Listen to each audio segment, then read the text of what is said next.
Salut mec. Petit flash info pour vous dire que nous avons un partenaire, c'est-à-dire pas un financier ni rien. On ne sera pas obligé de dire du bien de ci ou ça qu'on a de lui. C'est juste un fournisseur qui s'est sorti le doigt et c'est rcrateshop.de. Il est en train de faire son site en français, à l'heure actuelle il est en allemand, en anglais. Vous avez PayPal direct, les frais de port sont de 9,90 €, il essaie de faire des petits paquets économiques. Et au-dessus de 300 €, on a les frais de port gratuits. Chez lui, je me fournis principalement pour tout ce qui est matériel Traxas pour les révisions à partir de maintenant.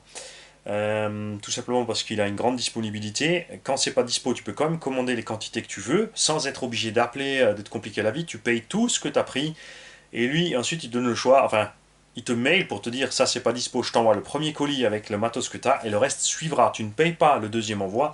Moi, personnellement, je le laisse évidemment faire un seul envoi pour la raison, on n'est jamais pressé en modèle réduit, c'est pour le loisir. Euh, voilà, comme ça, tout le monde y gagne un petit peu. Et lui, il a vu un peu ce qu'on fait sur la chaîne et ça le fait bien marrer aussi. Allez voir son site, il y a du Traxas, du Kyosho, du Team Magic, il fait pas Arma. Arma c'est ailleurs, mais c'est pas grave. Et chez lui, j'ai trouvé ces roues là. A priori, a fortiori, ça a l'air d'être des roues normales. Vous reconnaîtrez l'étrange design des Traxas Anaconda par contre, qui sont des pneus absolument géniaux. Bon, ils sont super méga soft, c'est fait pour Truggy Indy, c'est à la limite sur un slash. Euh, Carson les fait aussi en taille Truggy. Mauvais, les prenez pas, c'est sûr. Ils ont une bonne bouille, c'est génial, mais ça ne marche pas. Et là, ils les ont fait sur des jantes de GT1 8. Le prix de la paire est de 32 €. Là, je suis tombé de ma chaise et je vais tout de suite mailer, bien sûr, pour lui dire attends, il y a un problème, tu vends ça à 32 €. Les GRP, c'est 16 € la paire. On fait une vingtaine de packs. Carson, on sait que c'est des chinoiseries rebadgées. Ça m'inquiète. Il m'a dit c'est normal, ce sont des pneus radiales. Et il m'a donc envoyé pour tester, sans que je lui demande quoi que ce soit, 4 roues à l'œil Carson. Deux étaient démontés pour que je vois comment c'est fait. Et le nain d'atelier était là. Il peut vous garantir que j'ai essayé. Avec mes deux mains, j'ai chopé le pneu. J'ai tiré dessus. Donc j'ai mis plus d'une centaine de kilos sur la tronche. Et je n'ai pas réussi à détendre du moindre petit millimètre cette gomme. J'ai même galéré pour la remettre sur la jante. Pour vous dire. La mousse dedans, bien sûr, c'est une simple bande de 2 mm de haut. Et pneu méchamment radial. Ce qui est un peu dommage, c'est que les jantes sont très dures.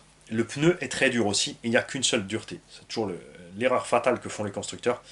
Souvent, quand ils font des trucs comme ça, c'est un pneu d'une dureté unique. On ne sait absolument pas à quoi ça correspond. Les crampons, ça va. On va dire on est moyen, mais la carcasse est très dure. C'est un pneu, par contre, qui sera très intéressant, clairement, pour les gens qui font du speedrun. Je vais m'empresser évidemment de lancer le lien à Kenny Milanko, Kenny MPH Milanko, qui nous fait des speedruns de l'enfer. Le mec, il te passe du 160-200 à l'heure, sans problème, sur n'importe quelle caisse qu'il essaye, il s'amuse à faire aller un peu tout à des vitesses folles. Parce que ça devrait le ravir. Il a déjà essayé avec des pneus en mousse, quand il arrive à des certaines vitesses, il se déchiquette. Et il a du mal donc à trouver des pneus qui arrivent à tenir ces vitesses extrêmement élevées quand il attaque les speedruns, surtout en 6S.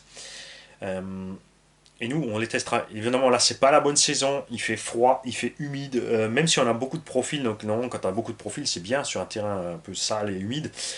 Mais ouais, je pense que ça va être un peu dur. Et pour 30 balles la paire, ça fait 60 balles le train de pneus de GT1 8.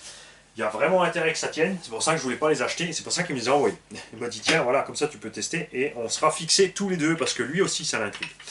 Et là, tu peux voir, j'ai mis un petit coup de Dremel dessus. Regarde.